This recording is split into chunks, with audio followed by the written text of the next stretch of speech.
इस वीडियो में हम कक्षा 10 के गणित का फर्स्ट चैप्टर वास्तविक संख्याएं के क्वेश्चन नंबर 6 को सॉल्व करेंगे। क्वेश्चन नंबर 6 हमको दिया है, व्याख्या कीजिए कि 7 गुणे 11 गुणे 13 प्लस 13 और 7 गुणे 6 गुणे 5 गुणे 4 गुणे 3 गुणे 2 गुणे 1 प्लस 5 भाज्य संख्या क्यों है। अब इसको हमको सॉल्व करना है, यानी एक पद हमको ये दिया हुआ है और दूसरा पद हमको यहाँ से लेके यहाँ तक दिया हुआ है। तो हम पहले को देखेंगे, यानी पहला पार्ट कौन सा, 7 गुणे 11 गुणे 13 प्लस 13 को सॉल्व करेंगे। आगे हम इसको लिखेंगे तो क्या लिख सकते हैं, 7 गुणे 11 प्लस 1 ब्रैकेट में, और ब्रैकेट के बाहर हम क्या लिख सकते हैं, इंटू में 13। इस तरह से हम इसको लिख सकते हैं। अब यहाँ पे अगर हम गुणा करें तो 11 का गुणा 7 में करें तो क्या हो जाएगा हमारा, 11 सते 77 हो जाएगा।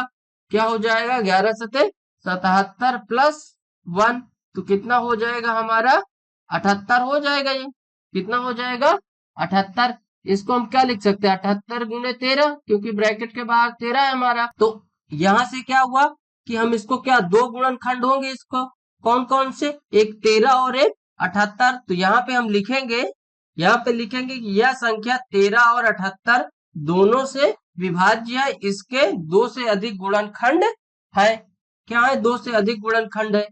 एक पॉइंट हमारा मतलब पहला सॉल्व हुआ। अब हम देखेंगे कौन सा, दूसरा। तो दूसरा हमको क्या दिया हुआ है, 7 into 6 into 5 into 4 into 3 into 2 into 1 plus 5। अब आप इसको ध्यान से देखिए, इस पूरे पद को हम क्या लिख सकते हैं, 7 फैक्टोरियल प्लस 5 लिख सकते हैं।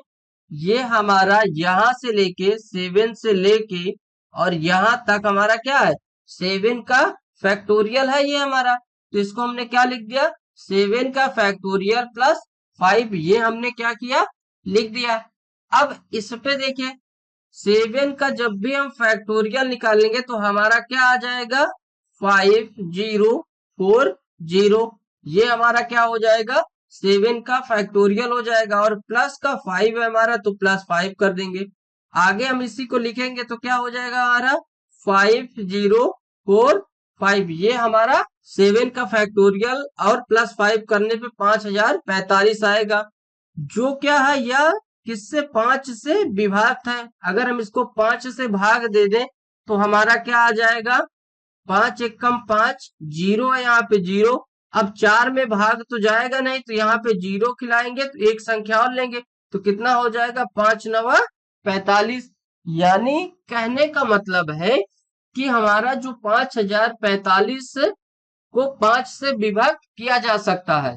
तो यहाँ पे हम लिख सकते हैं क्या, कि 5045 बराबर 5 इंटू 1009। अब यहां भी हम एक लाइन लिखेंगे, यहाँ पे लिखेंगे 5040 एक ऐसी संख्या है जो 1 और 7 तक की सभी भाज्य संख्याओं से विभाजित है। किससे, भाज्य संख्या है जो उनसे क्या है, विभाजित है। यहाँ पे हम लिख देंगे कि इसका मतलब ये भी 5 और 1009 से क्या है, विभाज्य है, इसलिए यह संख्या क्या है हमारी, भाज्य संख्या नहीं है। तो क्वेश्चन नंबर 6 हमारा यहाँ पे कंप्लीट हुआ।